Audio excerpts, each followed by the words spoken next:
Okay. Okay. Nick, Addie, Debbie, Bautista,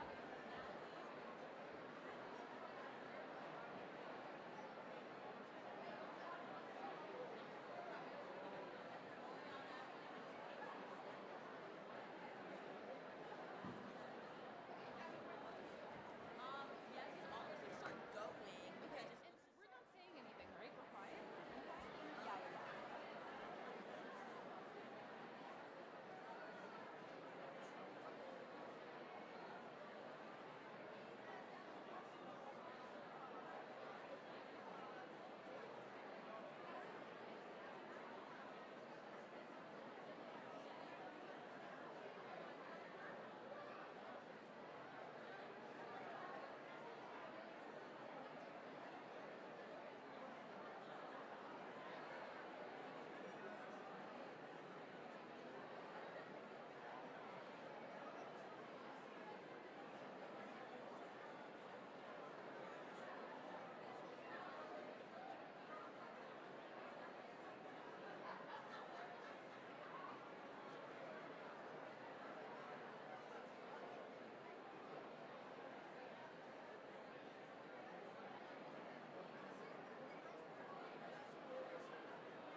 Oh, wait, sorry.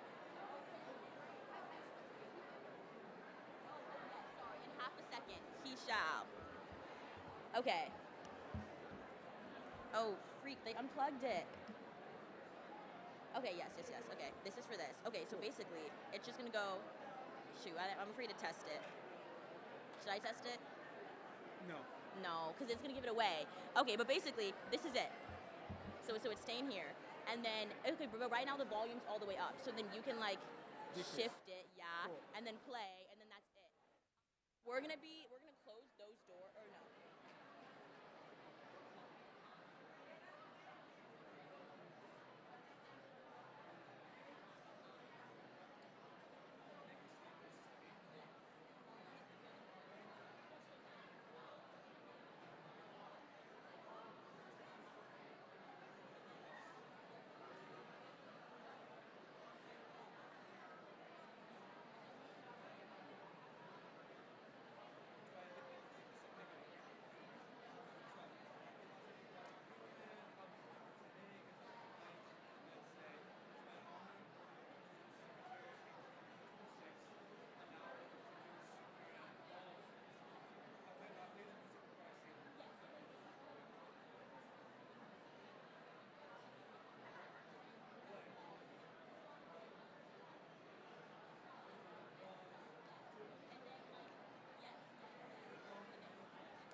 Hello, hello.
Hello, hello.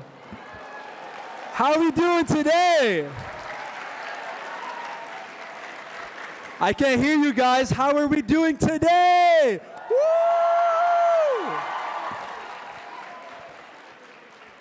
Welcome to HMUN 2026. It's a pleasure to see you guys. My name is Omar. I'll be serving as your Director of Response for HMUN. I'm also the Secretary General of HMUN, which is the collegiate conference. So when you guys graduate and go to college, hopefully you come back to Harvard and compete at the largest collegiate conference in the world. You're competing at the largest high school conference in the world. So huge round of applause to each and every single person here for going through the cold. You guys are all amazing for being here. But without further ado, it is my distinct pleasure and honor to introduce the Secretariat of HMUN 2026, starting with the Undersecretary General of Crisis Committees, Mariana Ramirez Cabal. Round of applause, please.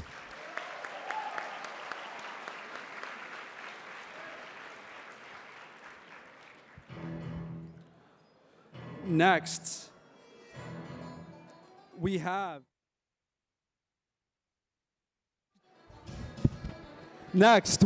the Undersecretary General of Regional and Specialized Bodies, Himani Yarlageta.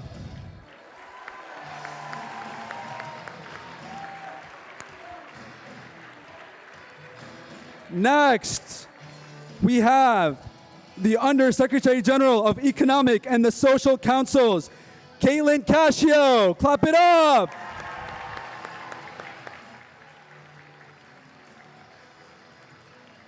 Next up, we have the Undersecretary General of the General Assemblies, Lucia Gallo. Round of applause.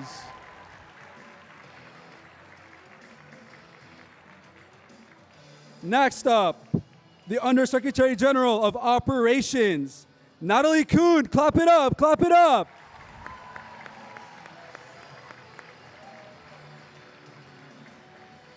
Next up on our list, Undersecretary General of Finance, Bautista Martinez. Clap it up for Bautista.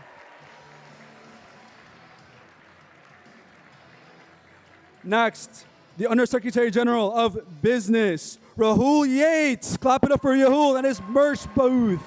Clap it up. Next up, the Undersecretary General of Administration, Devin Chang. Clap it up for Devin. Woo!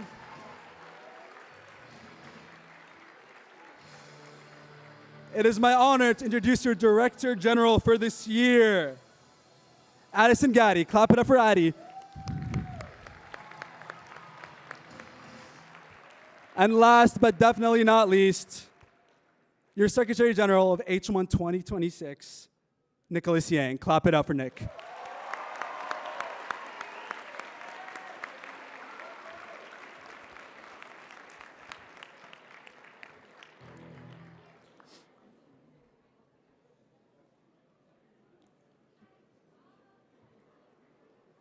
Good?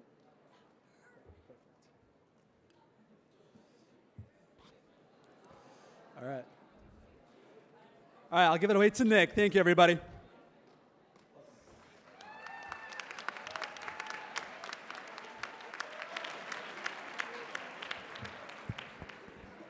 Alrighty, hello everyone and welcome to HMUN 2026.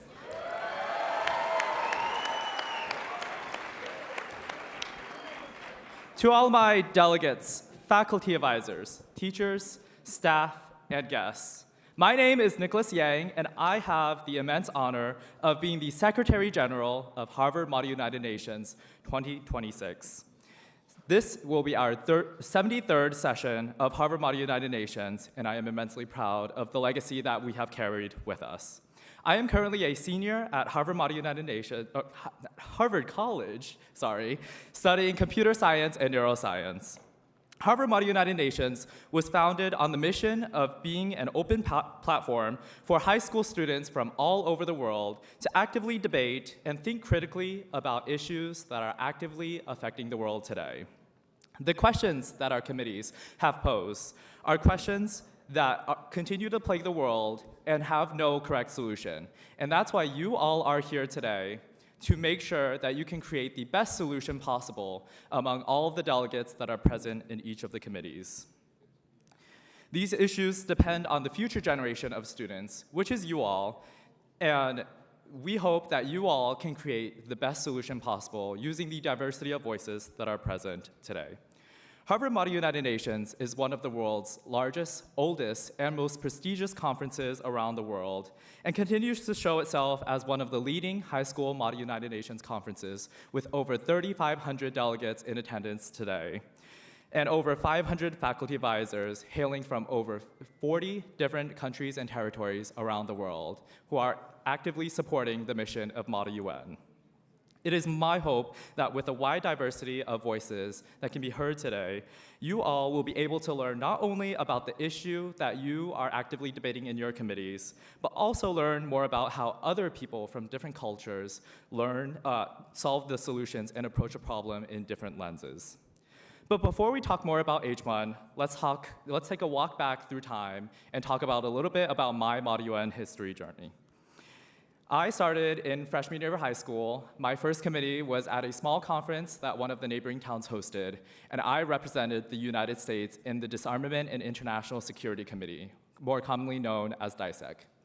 You might think that I, as a powerful voice and someone who has a very influential role in this committee, might take more advantage of that power and influence to try and determine the course of the committee. However, that entire day, I spoke not once. And because of that, I kind of just sat in the center of the room because I was an important power, but I really didn't contribute anything to that committee. I hope that you all here today will be more brave and take more advantage of your situations and your countries, even if you are a small country, than I did when I first started in Model UN. Most of you sitting here today, whether this is the first time you're doing Model UN or whether this is your 20th time doing Model UN, you have probably experienced something similar when you first started out in Model UN. If today is your first time at a conference, I really commend you, because I personally don't think that this could be my first conference that I attended. However, I hope that all of you will take the opportunity to make yourselves vulnerable during this conference and take a bold step outside of your comfort zone. My HMUN journey started when I was a mere freshman in college. I just graduated out of high school, out of Model UN, and I thought I was going to be done with my Model UN journey. Little did I know, the huge conference that we host here every year would intrigue me and invite me as a part of their administration staff. It always inspired me at how over 3,000 delegates every single year fly around the world and fly into Boston to see this conference and participate in it. That led me to continue to grow my skills throughout the administration team and learn more about conference management and planning, skills that I probably wouldn't have otherwise learned. And just a side note, I never competed in other Model United Nations conferences when I was in college throughout the past 3 years. I was only someone who participated as an organizer of the conferences. That is a personal thing because at the end of every Model UN day, I end off with a headache. Very unfortunate. Even without competing against other conferences or other delegates across the Model UN circuit, I was still able to learn a lot more about skills that I wouldn't have learned through any other club.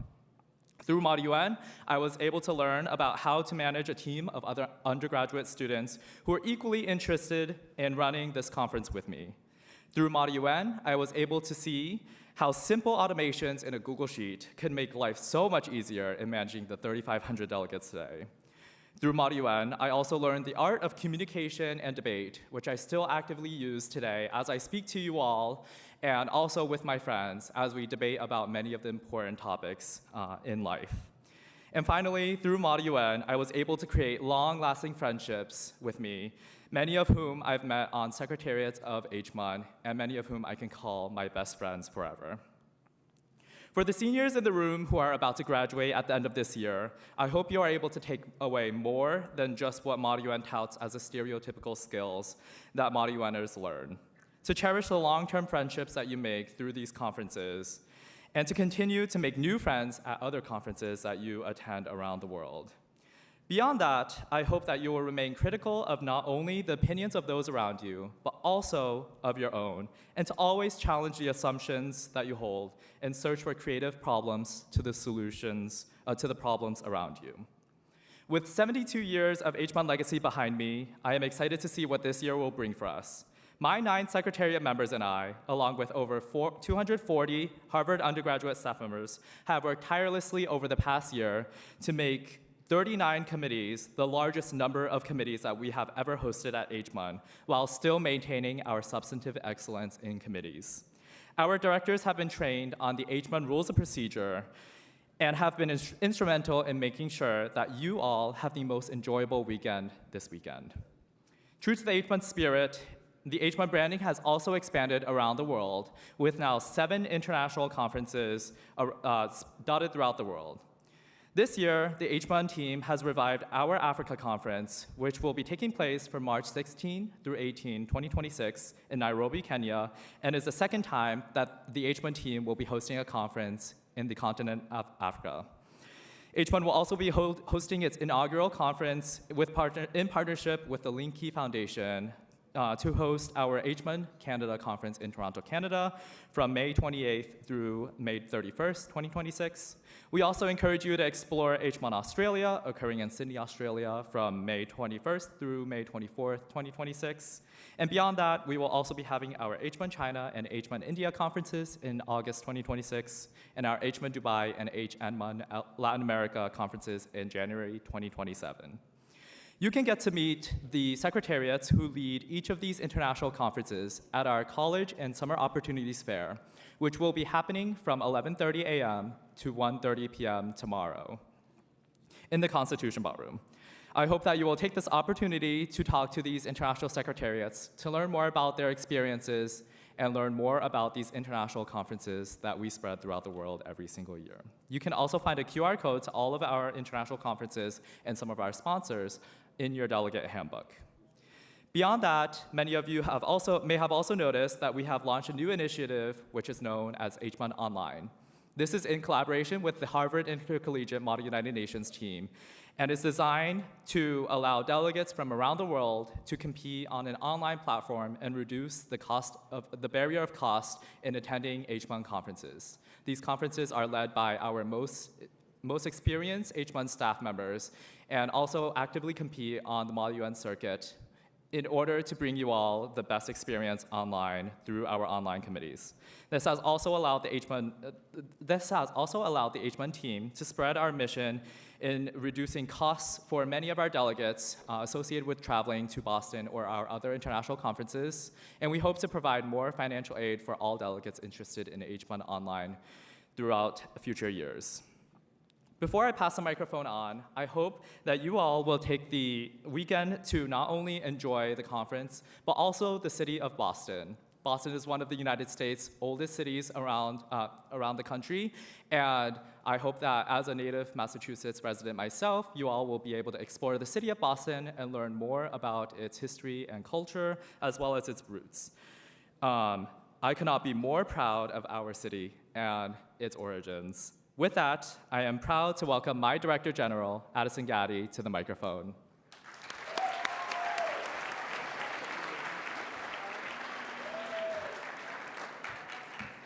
Okay, hello everybody. Welcome to HMUN 2026. My name is Addison Gaddy, and I'm the Director General this year. I am a junior at Harvard College studying government and Romance languages and literature, and I am so happy to be here with you guys this weekend. Like you all, I competed in Model UN in high school, but was truly never at the HMUN level. I think the best I may have gotten was maybe like a verbal or honorable at the local Model UN conference that my college was hosting, so nothing quite to the HMUN level.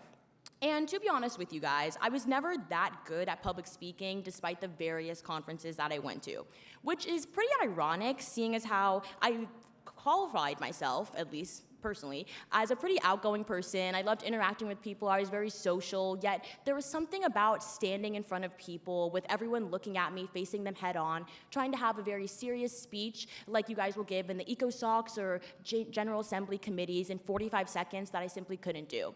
I would bring up notes, I was stuttering, I was stumbling, and honestly, as soon as I sat down, I thought of a million things I could have said and was just totally regretting the situation. But I kept on doing it. Why? I honestly could not tell you guys. Maybe I just liked it. But I kept on going, and one day I got better. I started to wean off notes, I stopped memorizing things, and I was able to just speak. And for me, public speaking is something like a muscle. It's something I had to work on to get better at. And I had to work on it a lot to truly get better at it. And I even trained people to public speak through our intercollegiate Malta United Nations at Harvard, and now I'm able to speak in front of all 3,000 of you guys with no problem at all. But to be honest with you guys, I think it's something I take for granted. And while I'm here with you guys, I want you all to reflect on the ability to public speak, to be able to think about your thoughts and articulate them to a whole group of people. Because I think it's something that you see as debate, Malta UN, it's easy, maybe it's something you want to put in a resume, but at the end of the day, you are learning a very good skill that will carry you through life. When many other hard skills, as people call them, will fail you, you'll always have your voice, and you'll always be able to use that to speak in front of others. So, no matter what happens this weekend, I want you all to think about the metaphor of working the muscle. No matter what happens, you're raising your placard, you're coming up here, you're giving a speech, and you're getting better. Even if it feels at the end of Sunday you may have not done what you wanted to do, you're still practicing and you're still getting better. And on that note, the only way to get better is to have a goal. So I invite you all to pause for a moment and think about a goal for this conference. Maybe for some of you guys, it's simply just raising your placard. Maybe you want to speak. Maybe for other of you guys, you want to get an award, you want to get a gavel, you want to be the best delegate. But the only way to do better is to make a goal, and then on Sunday, we'll revisit and see if it happened. But no matter what, Malta UN has done so much to me, and I just wanted to share with you all how much I take it for granted and how I don't want you guys to do the same. And I don't want to prop you guys up and really boost you guys and, oh, Malta UN's so cool, I do it. But at the end of the day, remember the power of using your voice. Because at the end of the day, especially in today's society, your voice is all that you have, and you can be able to advocate for others, articulate that, and make it happen. So I invite you guys to raise your placard, give this speech, and as I always say, no one may truly be listening to you, and the biggest critic is yourself. So take a risk, put yourself out there, and each time you work the muscle, you are gaining a lifelong skill. So, good luck to you all, and with that, I introduce our Secretary General Emeritus, Calvin Osborne.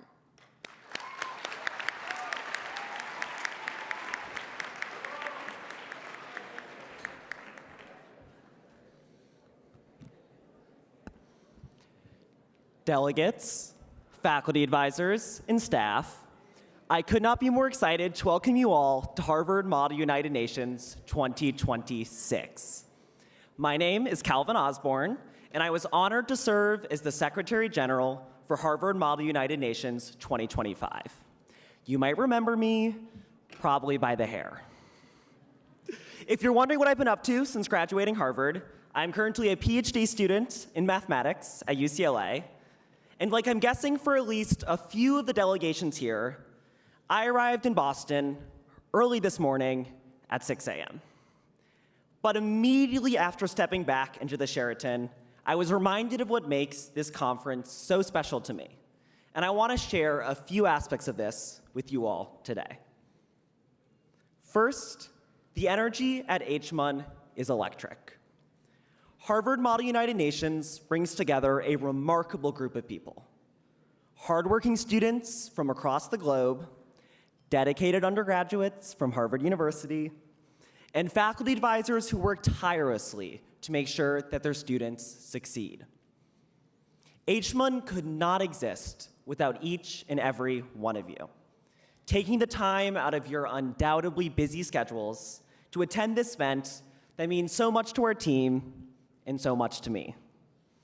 It makes me smile watching delegates meet for the first time just outside of our grand ballroom. I still fondly remember my own first Model UN conference in high school, and I hope that you all make memories that will last you at least until you're as old as I am. Second, HMUN is challenging for our delegates, for our faculty advisors, and yes, even for our secretariat. Over the last few days, I've received many a call from Nick and Addie about the unexpected storm that has taken away our lanyards, something I was blissfully unaware of in the beautiful heat of Los Angeles. And these messages brought me back to that crazy, chaotic atmosphere that surrounds Harvard Model United Nations. Being a Secretary General is a lot of work. I mention this all to you just to say that if in your own committee delegates the times feel challenging, if you're stressed to give a speech, and if the work feels hard, then that means you are doing something right. It is by adapting to these setbacks and persevering through these tough challenges that we all can shine the brightest. Nick, Addie, Bautista, after working with the three of you on my secretariat last year, I know that you are well equipped to deal with the challenges of this year's conference.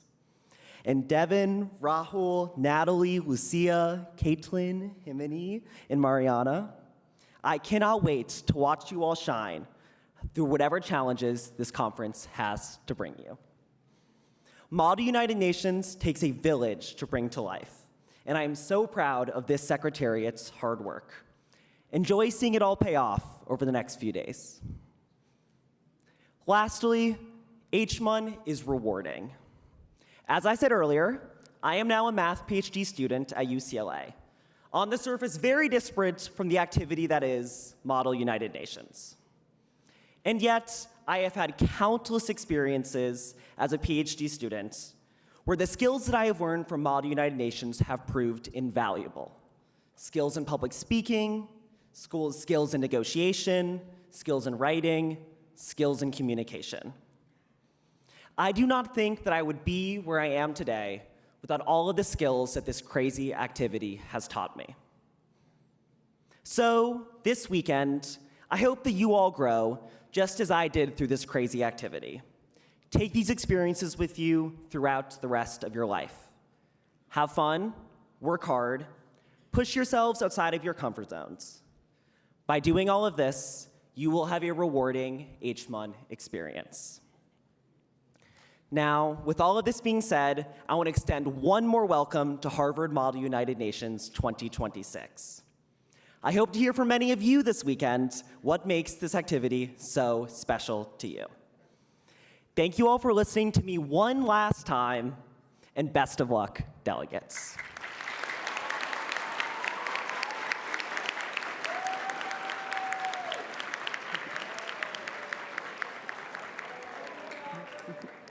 Now, to share her opening remarks, is a senior at Harvard studying social studies, last year's Undersecretary General of the Crisis Committees, the President and Chief Executive Officer of the International Relations Council, and my close friend, Alice Yang.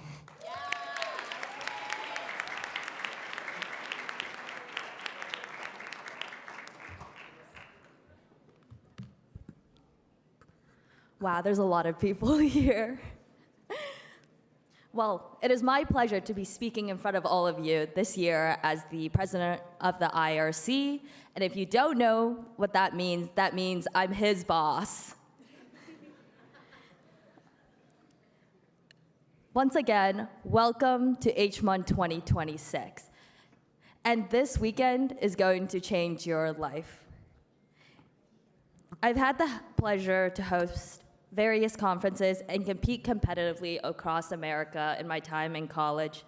And as a senior, it is definitely sad that this is my last HMUN conference. But I'm also proud of how much it has grown. The Secretariat has worked incredibly hard this past year to pull this event together for you. And if you see them in the halls, please say hi. And if you have any questions, please also know that they are extremely busy, would love to talk to you, but are definitely trying to go somewhere very urgently. I honestly can't wait for this experience this weekend for all of you. But I hope the skills you learn and the friends you make will be unforgettable. And no matter what happens, I hope you learn to appreciate the power of international relations, but also the immense difficulty of brokering deals and finding shared goals in cooperation. This conference is about encountering different perspectives, problem solving, and doing the right thing, even if it's hard, plus giving some pretty epic speeches. But on a different note, I also wanted to talk to you all about the experience in this conference and today's world. We inherit now a world that is far from perfect, but we are all here because we believe in something that many world leaders, I would say, have lost faith in: the power of international relations, of allies, of cooperation, and of friendship. And that is what I hope for you to practice this weekend: to live, to laugh, to make lots of friends, but also to build these skills that the world will definitely need in the future. Throughout your time here, I ask for you to lead with your heart, to first hear, and then to listen, and then to listen, and then to act.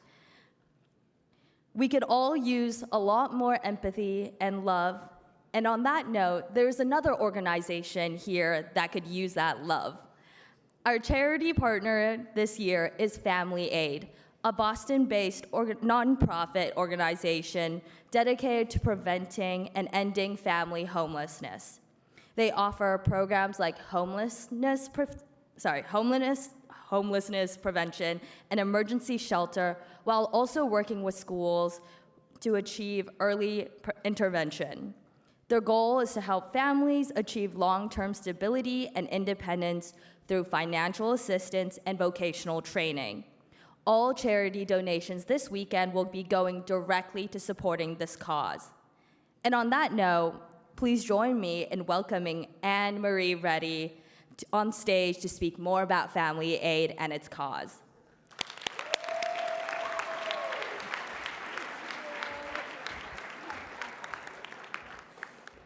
Wow, when I was invited, I had no idea that this is what Model UN looked like. It's incredible. Welcome all to Boston. It's my hometown. And I want to thank you all, and I particularly want to thank Harvard, Model UN, and Lucia Gallo. Lucia was my intern this fall, and that's how she learned about Family Aid, and why she asked us to be your charity partner. Sorry. And I've been at Family Aid for about 3 years now, and it's probably the most important nonprofit I've ever worked for. And I've been working for a very long time at a lot of nonprofits.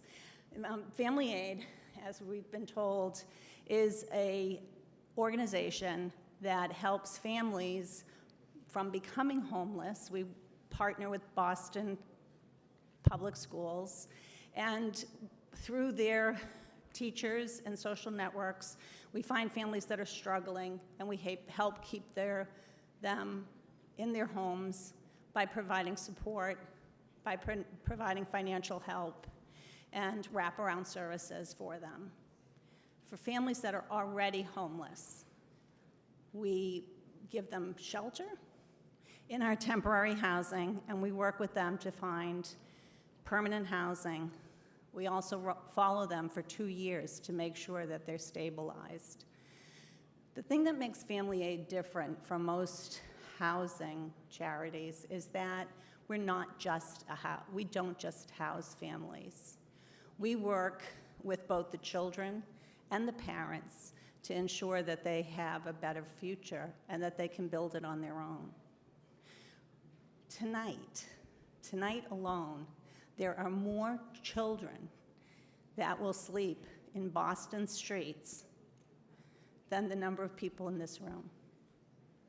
Just take a look around and imagine that you're a 4-year-old, a 5-year-old, and you're going to sleep on the street tonight, or maybe in a car, or under a bridge. And if you're lucky, maybe in a hospital emergency room. That's pretty stark. Boston is about the 24th largest city in the United States, and we have the third largest family homelessness problem. It's a real problem. No one should be homeless, especially in the only state in the United States that has a right to housing law. But because of federal cuts and state cuts, all the services have been frayed. All the safety nets are gone. Families have nowhere to turn except to organizations like Family Aid.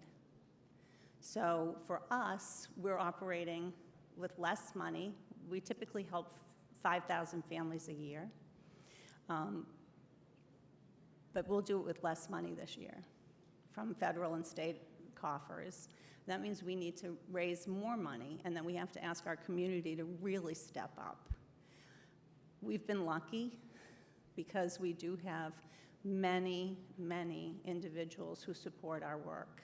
It's through those $5 and $10 and $20 donations that we really find our true support.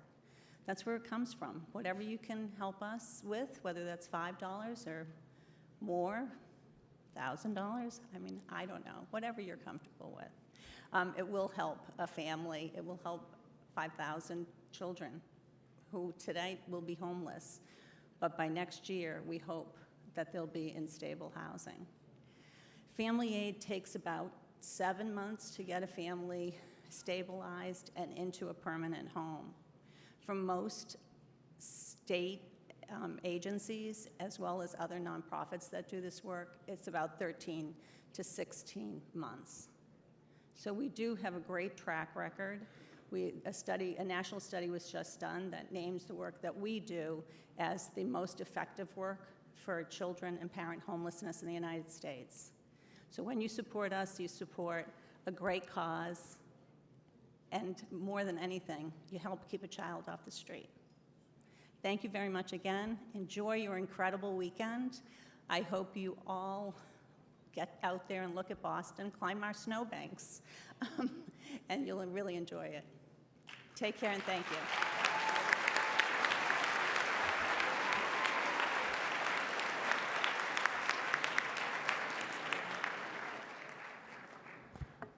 Thank you again. And as a reminder, each and every one of your committees will have a committee donation envelope that you can put cash in. If you are interested in donating via card, we will be accepting donations at our business booth whenever it is open. Some final logistical reminders. For the next hour and a half, we encourage you all to please get a dinner, please be fed, and our committee sessions start at 7:15 tonight. And with that, I am proud to announce the opening of HMUN 2026.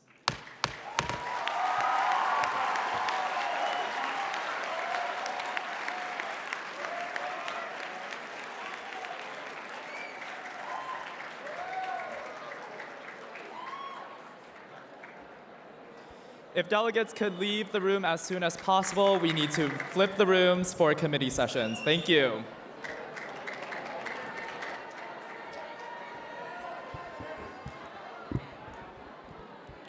This is the angle I need to have. Is this on?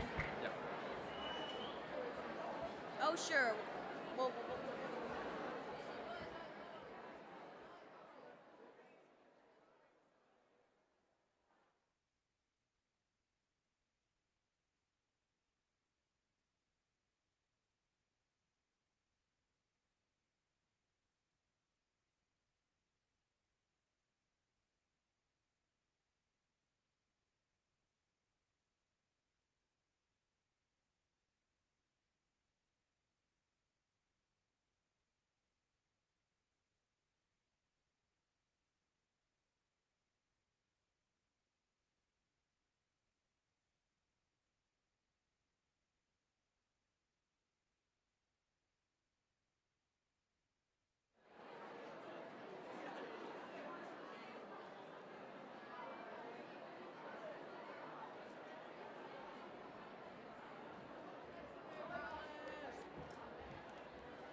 Delegates, as a reminder, please leave the Grand Ballroom Complex so that we can start transitioning the rooms to committee sessions. Please leave the Grand Ballroom Complex at your earliest convenience. We will also have a backdrop that you can use to take pictures at with your schools. Please leave the Grand Ballroom Complex as soon as possible.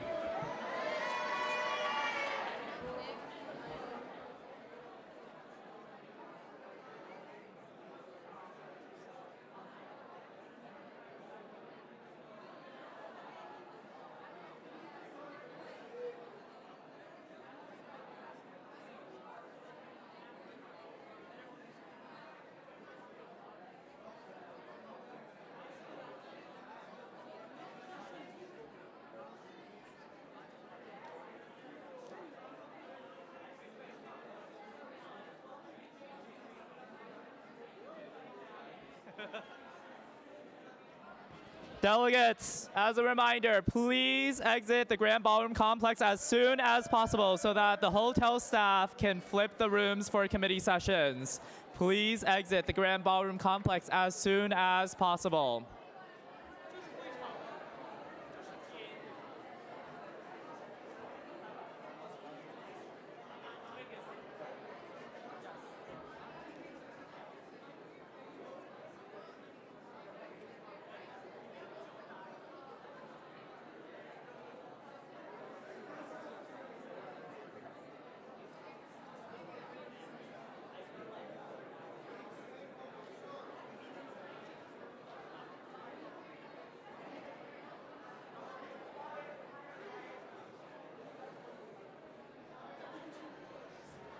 Delegates, please leave the Grand Ballroom Complex as soon as possible. Please exit the Grand Ballroom Complex so that the hotel staff can flip the room into committee sessions.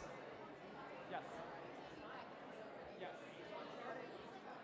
No, don't do that. Otherwise, the hotel staff will take it and put it in lost and found.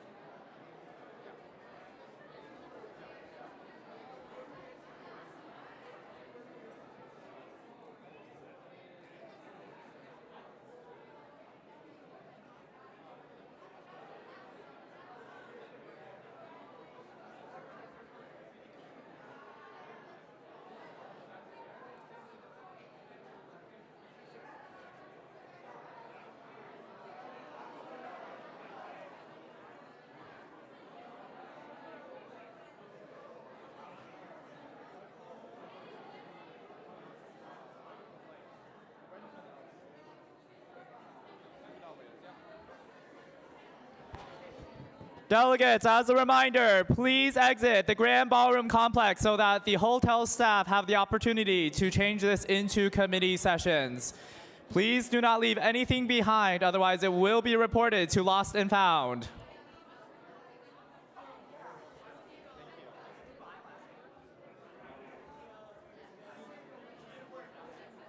Don't leave it, otherwise the hotel will take it to lost and found. Yeah.